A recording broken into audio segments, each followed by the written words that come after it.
the 100 startup $100 inaad ku bilaawi karto sharikad yar. buugga waxaa qoray Chris Galbo oo runtii fiilkan entrepreneurshipka hadda muddo dheer ku jiray. buugga runtii waa buug aad u xiiso badan, waana buug maanta luqado badan runtii loo turjumay. buuggu markaad ciwaankiisa eegto waxaad moodaa inuu ku leeyahay $100 oo keliya aad ku furan kartaa ganacsi, laakiinse macnuhu xambaarsan sidaas maaha. macnuhu xambaarsan waxa weeyaan lacag yar ayaad ku furan kartaa ganacsi shaqeeya oo macaash ku soo geliya. marka $100 shardi maaha, laakiinse lacag yar. qoraaga buuggu run ahaantii shaqaal uu ahaan jiray, kadibna waa uu ka tagay shaqaduu ka shaqayn jiray. wuxuu furtay markaa meelo badan oo isaga uu ka shaqeeyo, isaga uu leeyahay ganacsiyo yaryar. caalamku wareegay ugu yaraan 15 wadan ayuu soo maray. Mareykan buu sida ugu wareegay magaalooyinkiisa oo dhan. run ahaantii wuxuu sameeyay research iyo survey fara badan buu qaaday ku saabsan ganacsiga yaryar. waxa uu aad u dabagalay ganacsiga yaryar. waxaan runtii sheegayaa buugga aad uga sheekeynaya in hadda lagu jiro caalamku uu ku jiro waqtigii ganacsiga yaryar oo boominka ahaa. yacni kor waxa aad ugu kacay ganacsiga yaryara oo dadkii ganacsi yaryar ba aad loo bilaabo in la abuuro. marka daahirada maadaama uu arkay ayuu runtii baaritaano badan ku sameeyey. marka buugga markuu qoray wuxuu waxaan ka duulay ganacsiyada yaryar ee waliba lacagta yar lagu bilaabi karo. tusaalahaan kale wuxuu leeyahay ganacsiyadan aad u baaraynahay ganacsiyo lagu aasaasay $1,000 wax ka yar. ganacsiyo macaashka soo saareen iyagoo aad u yarar haddana sanadkii $50,000 lacag aan ka yarayn soo saarayay. ganacsiyo dadka bilaaway aanay xirfadlayaal oo dad xirfadooda aad u hooseysan ganacsi ay bilaaween ayay ahayn ganacsiyada runtii researchka ku sameynayay. in markaa isku soo duuduuba runtii wuxuu sheegayaa ganacsi yar oo macaash soo saara in lagu bilaawi karo lacag aad u yar. haddaba qoraaga buuggu waxa uu sheegayaa qodobo arkaan ah ama lafdhabar ah oo uu leeyahay ganacsi haddii aad abuurayso waa inaad arkaantaas ama waa inaad howlaha ka duushaa. waxaa ugu muhiimsan runtii aynu soo qaadanaynaa 4 qodob oo aad u waaweyn oo qoraaga buuggu aad uga hadlay oo yiri ganacsiga la abuuraya 4 shay waa inuu ku qotamaa. isagoo qoraaga buuggu aad uga sheekeeyay qisooyin aad u xiiso badan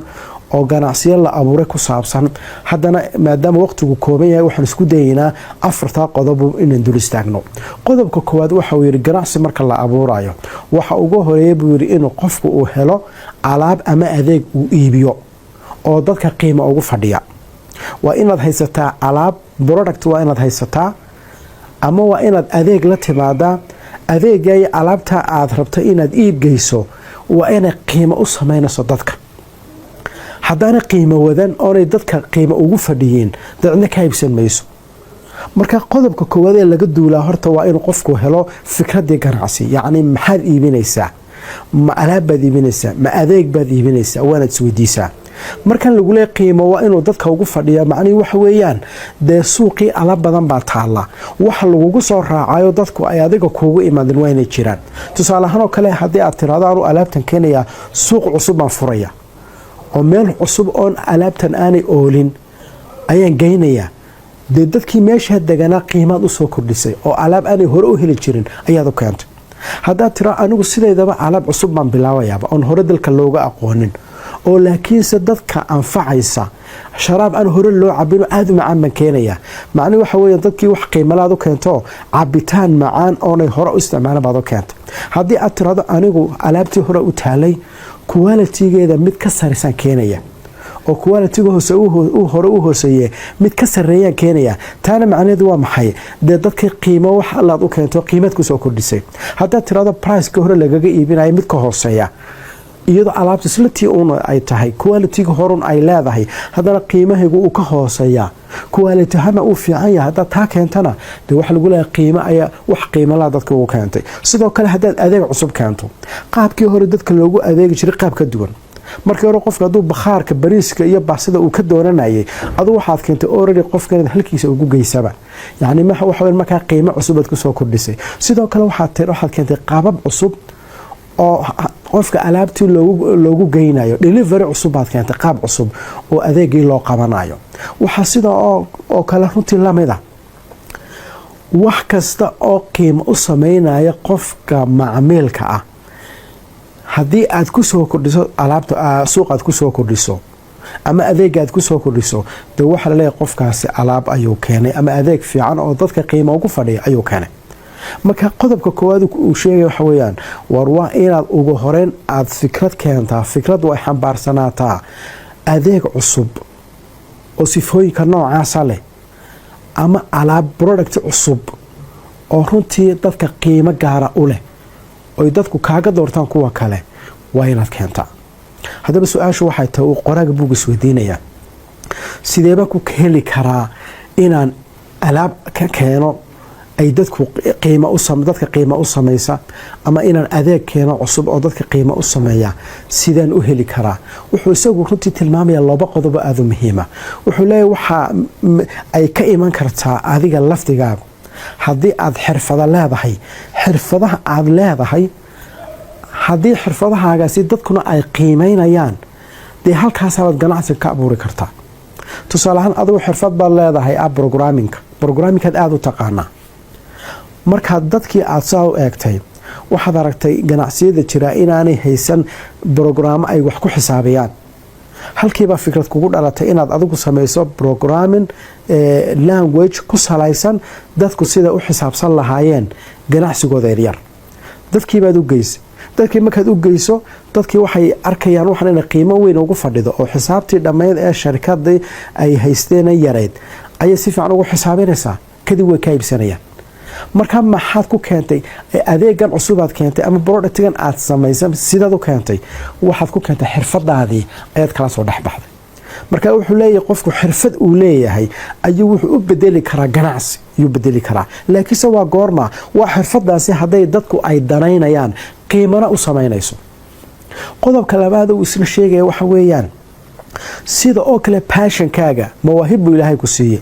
waxaad jeceshahay baa jiro weligaaba aad ka shaqayn jirtay oo hibo ku ah ood ku fiican tahay waxa adu naftaadu ay jeceshayd hibada u leedahay aad ka shaqayn jirtay aad xiiseyn jirtay haddii dadkuna kula xiiseeyaan taa macnaheedu waxa weeyaan dee ganacsi way isu bedeli kartaa ganacsi ayay isu bedeli kartaa tusaale ahaan oo kale waxaa laga yaabaa inaad weligaaba xiiseyn jirtay sida farshaxanka iyo sawiro yaro qurux badan oo farshaxana loo qoro dad badan baad la wadaagtay dadkii baaba xiiseeyeyba waxay ku yidhahdeen war waaban waxaan ku soo daabacaynaa muxuu ahaaye website-keegaan ku soo daabacaynaaye noo soo dir muxuu ahaaye qoraalada sawirada samayso taasi maxay keentay hibooyinkaagii aad lahayd ayaad ganacsi u bedeshay wata lagaa iibsanayo wata website-kii lagu daabacayo marka qofku wuxuu passion u leeyahay uu xiiseeyo oo hibo u leeyahay hadduu arko dadku inay xiiseynayaan oo dadka ay lacag kaga bedelanayaan iyadana ganacsiga u bedeli karaa ayuu qoraaga buuga uu leeyahay sidoo kale waxaa lamid ah khibrad baad leedahay khibradan aad leedahay baa waxay keentay inaad khibradaadi u bedesho ganacsi u bedesho tusaalahaan kale waxaad muddo dheer kasoo shaqaynaysay in sida cuntada loo kariyo hudheela waaweyn baad kasoo shaqaysay cuntada si loo kariyaa taqaanaa markii dambuma waxaad ku fakirtay war bal adigu maad horta samaysid dhowr muxuu ahay cunto kuu gaara maad samaysid cuntadii aad samaysay ayuumaad ku baahaysaa muxuu ahayey facebook aad soo dhigta oo leeda cuntooyinka noocaasa ciddii rabtaa aniga higa soo doonato gurigayga dadkiiba way ku yimaadeen waabay ka iibsadeen dee ganacsi baad abuurtay ganacsigan xaguu ka yimi khibradaadii waxaad weligaa soo samayn jirtay ayuu kasoo dhexbaxa marka wuxuu ku leeyahay haddii aad rabto ganacsi inaad abuurto alaab inaad iibiso ama adeeg inaad samayso waxaad kala soo dhex bixi kartaa khibradaada muxuu ahaa mahaaraadka iyo skillskaaga iyo waxyaalahaad hibooyinka u leedahayba intaba ganacsi baad u bedeli kartaa waana ta ugu habboon buu leeyahay kuna qofkuna aada ugu raaxaysanayo qodob labaad buu sheegaya haddii intaaba aanad lahayn meel kale oo aad kala soo dhex bixi karto ganacsi fikrad ganacsi ayaa jirta oo waa halkee intaad suuqa baadho si aad u eegto aad tiraahdo war dadku maxay iibiyaan dadku waxay iibiyaan ee suuqa yaala إلا إبسدا واحد تلمامسا إن باهي تالا سوق ودadku baahi bay u iibsanayaan marka kuwa laftigooda inaad iibiso de wax ku diidaya ma jiro kuwa inaad ka ganacsato iyada laftiga waa fikrad fiican marka waxa ku leeyahay waxba iskadeedin ba dad badan baa waxa ka fikiraan markay ganacsi abuurayaan inay fikrad cusub iyo wax balaayo iyo wax kale ka fikiraan wax weyn bay la tahay fikrad ganacsiyo de ma garanaysa waxba taas ku wareerinba suuqa intaad eegto waxaad isweydiisaa war suuqa maxaa ka dhacaya maxaa laga iibsanaya maxaa ka shaqaynaya maxaa ka soconaya waxa suuqa ka soconaya adiga laftigaagu bilow waa fikrad ganacsi aad u fiican marka waliba tusaale wuxuu soo qaadanayaa wuxuu nin la oran jiray Michael ayaa company ka shaqayn jiray company-giiba isagoo nin aad u tafana u haabo yiri ayaa markii dambe laga eriyay ninkii niyo jabsan ayaa waxa la kulmay saaxiibkii marka ninkana saaxiibka yihiin wuxuu leeyahay meel furaashada iyo guriyuhu alaabaha guryaha lagu iibiyo sida furshaanta oo kale wuxuu ku yiri saaxiibkii baa ku yiri warniyo waxaan ku hayaa fikrad oranaysa furaasho badan baan hayaayo igu dheeraada oo layga iibsan waayay oo muddo dheer aan hay furaashadaasan kaaga iibinaya lacagtan ku soo iibsaday wax ka hooseeya adiguna furaashada qaado de intaad iibiso ka macaash ninkii Michael runtii ka soo de aad u xiiseeyaan waxan oo habeena aanay wahayn waxna aanu hore uga soo shaqeyn haddana maadaama aanu shaqahaynin fikradu iska qaato furaashadii buu qaatay meel buu dhigtay muxuu ahaayay oo ayuu geeyay furaashadii buu bilaaway inuu iibiyo website buu sameeyay website-kiiba ku xayeysiiyay dadkiiba soo dalbaday dadkiiba waxa uu sameeyay delivery bilaasha baaskiilkiisa ayuu ugu qaadi jiray furaashadii dadkiiba meelahooda ugu geeyay delivery bilaash ugu geeyay dadku way ka helaan muddo kadib 2 bilood kadib ganacsigu si fiican buu shaqeeyay uu sii socday uu shaqeeyay xal wuxuu gaaray ninka odayga ahaa maash fiican sameeyo bal wuxuu gaaray xal uu jeclaado shaqadan uu qabanayo oo tii hore uu joogay oo nacaba uu yiraahdo ilaahay baa tayga soo kaxay tana fiican halkaas marka shaqadii ka sii bilaabay marka qasidan waxa ay tilmaamaysaa qofkii hadaanu lahayn in xirfad aanu lahayn oo ku shaqeysto ama xirfadiisa hadii aanu bedeli karin ganacsi ama aanu khibrad u bedelo ganacsi aana jirin ama mawaahibo u bedelo ganacsi hadii aana jirin de waxa lagu leeyahay suuqa inta tagto suuqa waxa lagu iibiyo adiguna iibi oo de qaab fiican u iibi waliba maanta way fududahay hadaba inta marka laga imaado oo tilmaamaysa marka ugu horeysa inaad xadido waxaad iibinayso ma adeegba ma alaabba qodobka marka aad hesho fikradaas kugu duxdo qoraaga buuga qodob labaad buu ku sheegaya wuxuu ku leeyahay dadkaad ka iibinaysa raadi alaabtiyaad ka iibinaysa maada iska iibinay alaabtan hadaan suuq u haynin dama shaqeynayso fikrad cusub baan hayaa oo saa u dhacaysa hadaad tiraahdo dadkii iibsanayna aana jirin de waa huhaadar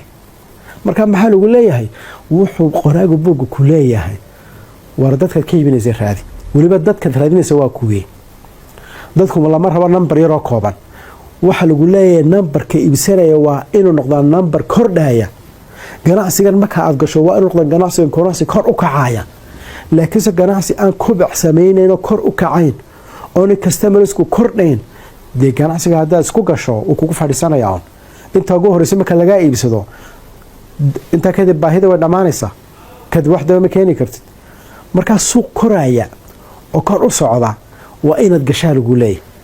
marka wada dadka raadisa waxa laga yaabaa inay soo diiso oo dadku inay u baahan yihiin anigu sidaan ku ogaanaya qoraaga buugu wuxuu leeyahay dhowr shay dadku ogaan kartaayo alaabtan haday suuqa taala aad rabta inaad keento alaabtan aad rabta inaad keento haday marka horeba suuqa taalo waxa tilmaamaysaa dadkii iibsanayeen jiraan makaayada dib kama taagna hadana alaabta suuqa oo lina wuxuu ku leeyahay de internetka gal google gal su'aalo weydii baahida noocaas ayaa qaba dad baahidan adigu aad leedahay way jirtaa kula qaba inay jiraan in kala ogow haddaad ogaato dad noocaas inay jiraan oo baahidan aad sheegayso mid lamida qaba de wuxuu ku leeyahay hadaba sheekadaada way soconaysaa de ku dhaqaaji haddaad taa weydo dadka waxaan ku takhasusay aad rabta inaad ka shaqayso bal warayso waxaad tiraawaniyo waxaasan rabaa ganacsigan ka abuuree waxaas ma yihiin wax la iibsanayo oo suuqa ka shaqeynayo oo dad iibsanaya ma jiraan dadkaasna macluumaad bay ku siinayaan haddaad taa weydo dee google-ka intaad gasho su-aalba ka dhig waxaad tiraahdaa war baahidaasaan qabaaye yaa baahida iga haqabtiraya wax laga yaaba in lagu soo jawaabo ama wax si kale u dhig waxaad tiraahdaa war anigu ganacsi noocaasaan wadaa oon samaynaya oo aan mustaqbal raba inaan ka sameeyo yaa alabaha noocaas iibsanaya marka wax laga yaaba dad inay hore naga iibsanayna haddaba waxaa samaynayso taasna ay kuu furto suuq inay kuu samayso calaa kulli xaal qodobkan wuxuu ku leeyahay waa inaad raadisaa customerska waa inaad raadisaa macaamiisha barnaamijka aada ugu tala gashay ganacsigaaga waa inaad raadisaa inay jiraan iyo inaanay jirin inay kordhayaan iyo inaanay kordhayn inay kugu filan yihiin inaanay kugu filnayn waa inaad raadisaa buu ku leeyahay qodobka macaamiisha marka laga yimaado qodob saddexaad baa jira haddaba uu leeyahay isna waa lafdhabar qodobka saddexaad waa maxay ganacsigii ayaad samaysay alaabtii baad samaysay macmiilkiina waad heshay sideebaad alaabaha isu weydaarsanaysaa qodobkaasi waa muhiim buu leeyahay ninkan macmiilka alaabtiisa siduu ku helayaa adaguna lacagtaada sidaad ku helaysaa taasna waa ina cadda haddii maanta aad rabto inaad hawshaadu hadday tahay wax ku saabsan technology-ga oo alaab aad rabto inaad ku iibiso online hadday tahay dee waxa lagaaga baahan yahay website-kii aad alaabtaada productigaaga aada dhigi lahayd koog website-ka markaad dhigto website-ku wuxuu ku fiicanya wuxuu leeyahay payment system buu leeyahay qaabka lacag lagu bixinayo markaa lacagtaada systemkaad ku helaysaa okay waxaa kaloo lagaaga baahan yahay delivery systemka inaad u samayso qofkan alaabtiisa siduu ku helaya u geynaya taasna way cadda marka labadaas hadday cadaadan payment systemka hadduu caddaado delivery systemkana uu caddaado qofku qaabka lacagta ku bixinayo iyo qaabka alaabtu ku soo gaarayso markay caddaato halka maxaa ka dhalanaya ganacsigaaga waa dhammaystiraya maantana caalamka waa la fududeeyey maanta intaas oo website baa jira oo bilaash ah oo alaabta aad rabto intaad geliso xayeysiis keliya kaaga baahanta marka sidaa u gelisay dadku ku imaadaanna qofku markuu click siiyo alaabta iibsado adigana lacagtaada kuu soo dhacaysa isagana waxaa laga yaabaa system delivery systemkiiba markiiba wuxuu u tuurayaa alaabtiisii markiiba waad kala qaadanaysaan isna alaabtiisiibaa u dhacaysa adana lacagtaadi baa kuu soo dhacaysa marka caalamka maanta waa la fududeeyey oo qofku sida ugu simbalsan buu u samayn karaa goob ganacsi maanta waxaad samaysanaysaa un shop dukaan aad ku leeday website-ka dukaan aad ku leeday internet-ka maad samaysanaysaa dukaankaasi payment systemkiina u wataa delivery systemkiina u wataa dabcan waxaa laga yaaba marka laga imaado marka wadanada dee horumaran laga imaado Soomaaliya oo kale la imaado waxaa laga yaabaa hal mashruuc inay ka timaado xagga delivery systemka payment systemku waa fiicaya hadda oo runtii dee dahabshiil iyo Talasom iyo muxuu ahaayay in shirkadaha waaweyn hormood iyo goolis shirkadahaas oo dhan maanta way sameeyaan dee payment systemkii saxda way wada leeyihiin laakiin mushkilada inta badan waxay ka jirtaa delivery systemka cidii alaabta qofka uu geey lahayd waa inay alaab si sax ah noqotaa oo qofkii waxa la rabo automatic markii lacagtiisa uu sida u diro isagana in deliveryga si sax ah ugu dhaco oo alaabtiisa hela la rabaa marka systemkii deliveryga saxda ah oo isku wada xidhan isaguna waa inuu jiraa marka meelaha waa laga yaabaa gaabis inay halkan ka jiraan Soomaaliya laakiin caalamka kale oo dhan waa system dhammaystiran oo isku xidhan oo qofku shirkadu rabo ka dooranaya deliveryga alaabta uu geenaysa marka qodobka marka aad samayso qaabkii payment systemkana uu caddaado alaabta qofkii qaabkii lagu geenayna caddaato qodob saddexaad baa jira waana qodobka ugu dambeeya qodobka laanta waxba ku dhaqaaqi maayaan alaabtii waad xadiday aad iibinaysay macaamiishaadii way kuu cad yihiin internetkii dukaan baad ka furatay oo payment systemkaagii iyo deliverygiiba wata waxaagi way kuu wada cad yihiin laakiinse maxaa kaa maqan dee dadku ma iskaga soo daadanayaan sidaad dadka u keenaysaa website-ka muhiima dadku sideebay ku imanayaan site-kaaga dukaankaaga suuqa aad ka furtay dadku sidee ku imanayaan dadku waxay ku imanayaan waa marketing waana qodobka afraad suuqgeyn bay ku imanayaan suuqgeynta waa lafdhabar 4 shay baana ka koobantay kow horta productigan aad samaysay waa inay wadataa sifooyinkii u baahnaa ninka macmiilka ay had rabto inaad wax ka iibiso macmiilkaasi baahidiisii iyo productigu inay isku waafaqsayeen waa qodobka kuwaad marketingu ka bilaabmaya alaabta aad tiriwan iibinaya adeega aad tiriwan iibinaya iyo ninka macmiilku wuxuu rabaa ama inanta macmiilku waxay rabtaa waa inay isku waafaqsayeen qodobkaas marka aad hubiso qodobka labaad waxa weeyaan meesha aad alaabta ku kala qaadanaysaan qofkan halkuu kuugu imanaya haddii ay dukaan internetka tahay dee waa inuu dukaan si fiican loo habeeyey oo loo dhisaangareeyey oo website casriya oo si fiican oo fudud oo markuu qofku golos aanu ku daalayn oo aanu ku rafaadin waa inuu yahay oo si sahlan markiiba ugu adeegsan karo hadday tahay mid muxuu ahaayey offline hadday tahayna qofku meesha alaabta ka helayo ka iibsanaya waa inay tahay meesha ugu dhow ee uu iman karo ee ugu fudud qodobka markaad hagaajiso placekii meesha laiskugu imanaya qodobka muxuu ahaayey kaa kusii xiga waa priceka runtii marka laga hadlayo qoraaga buugga wuxuu leeyahay war priceka inta badan dadku waxay ku saleeyaan qarashkii ka galay laakiin isagu wuxuu leeyahay qarashka waxba ha ku saleyn waxaad ku salaysaa qofkan muxuu ka faa'iidaya alaabta faa'iidadan weyn ee qofka ugu jirta ku sale marka haddaad waxaagii wax yaroo rakhiisa ka dhigto macnihi waxaad tilmaamaysaa de waxaan aad samaysay iyo faa'iidaduna waa rakhiis bay tilmaamaysaa buu leeyahay marka waxaagii wax culus ha noqdaan maadaama faa'iidada aad leedahay waan qofka gaarsiinaya way weyn tahay pricekuna waa inuu qalmaa marka price u qalma waa inuu noqdaa laakiin sida saxda dee loo qiimeeyo markaad eegto inta badan waa priceku waxa weeyaan dee qarashkii kaa galay noocu doono ha noqdee iyo macaashka aad rajaynayso intaa markaad ka jarto ayaa inta badan lagu saleeyaa priceka aad siinayso haddaba priceka marka aad runtii aad samaynayso wuxuu sidoo kale qoraaga buugga ku tagayaa priceka inaad ka dhigto mid qofka runtii soo celcel ku soo noqnoqon karo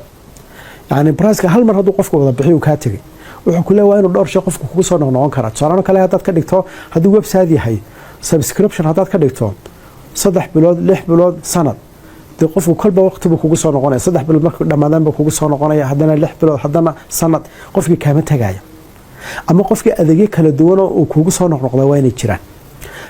adlis wuxuu ku leeyahay ninka qofka wax ka iibsanaya yaanu hal mar ka tagina waa inuu noqdo qofka waana saa u soo qabataa markasta buu ku leeyahay priceka marka aad isla xadidaan qodobka ugu dambeeya marketingka ugu muhiimsan waa maxay waa promotionki qofkan sideebaad u gaarsiinaysaa dukaankaaga horta inuu ogaadaa muhiima dukaankan aad websiteka ka furtay dukaankan aad internetka ka furtay iyo websitekan aad samaysay sideebaad ku gaarsiinaysaa qofkii customerka ah haddii offline yahay dukaankan aad suuqa ka furtay dharka iibinaya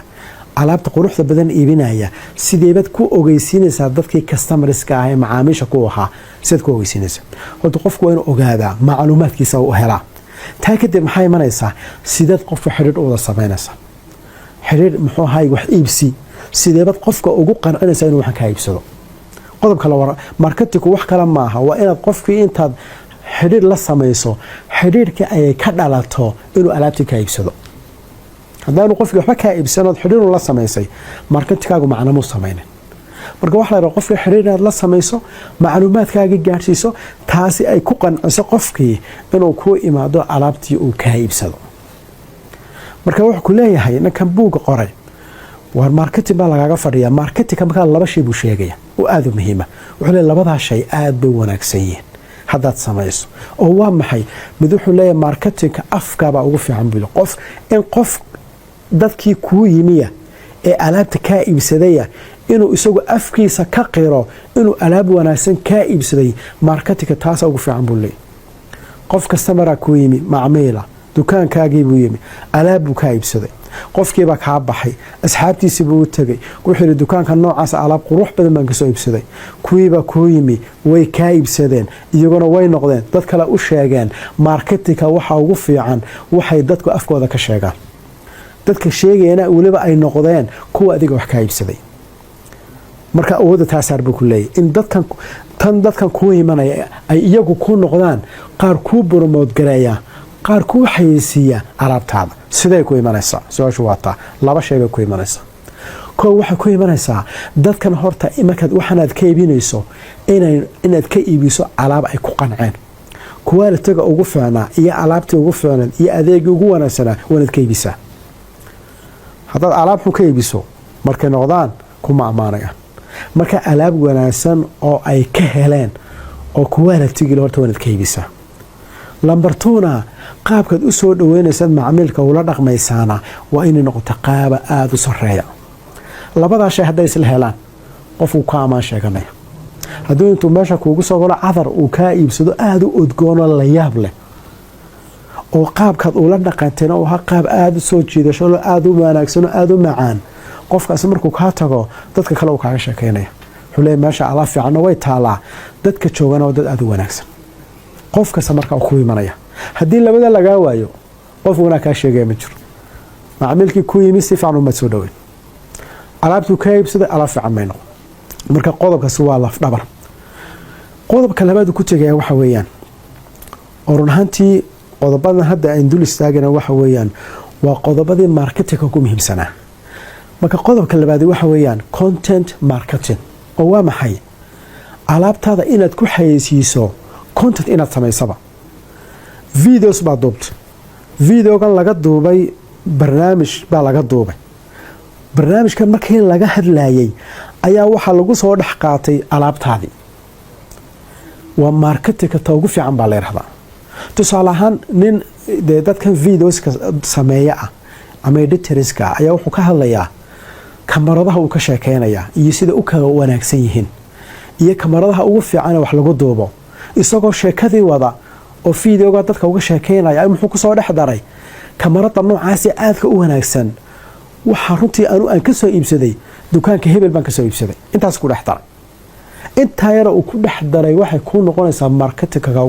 marketingka halkii ugu sareeyay ku noqonaysa dadkoo dhan